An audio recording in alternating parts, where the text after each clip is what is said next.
હું ચાર વાગે મોડાસા પ્રબુદ્ધ નાગરિકોની મીટિંગ હતી ટાઉન હોલમાં મોડાસા ભારતીય જનતા પાર્ટીની ત્યાં હતો. ત્યાંથી 5:30 મીટિંગ પતી. ત્યાંથી હું નીકળ્યો. વરસાદ ફૂલ ચાલુ હતો.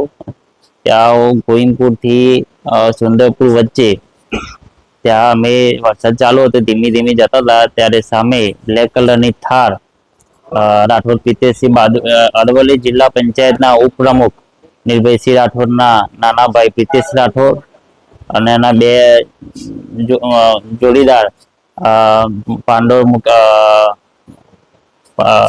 રમેશભાઈ પ્રતાપભાઈ પાંડોર, શિવાભાઈ પાંડોર ઉર્ફે લાલુ, આ થઈને ગાડી મારા સામે લાવી દીધી. પણ સીધી ગાડી મારી દીધી મારા ઉપર અને સીધા ગાડીમાંથી ઉતરીને મારા પર હુમલો કરી દીધો. લોખંડનો સળિયો મને માર્યો, ધાર્યું હતું. મને ખેતરમાં મારતા મારતા લઈ ગયા. મારો મોબાઈલ છીનવી લીધો, મારું પર્સ છીનવી લીધું અને મને હાથ પગ તોડી નાખ્યા મારા.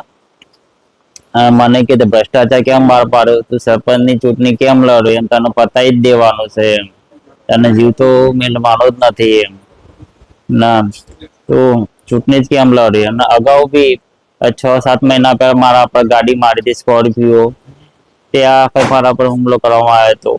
આજે બીજી વખત મને આ મારી નાખવાનો પ્રયાસ કર્યો છે અને મને હાથ પગ તોડી નાખ્યા છે.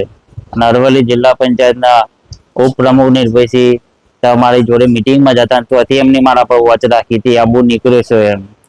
અને મારા પાછળ ગાડીઓ આવતી હતી, હું ધીમે ધીમે આવતો હતો. મને શંકાસ્પદ લાગ્યું હતું કે મારા પાછળ ગાડીઓ આવું છે, તો હું ધીમે ધીમે આવતો હતો.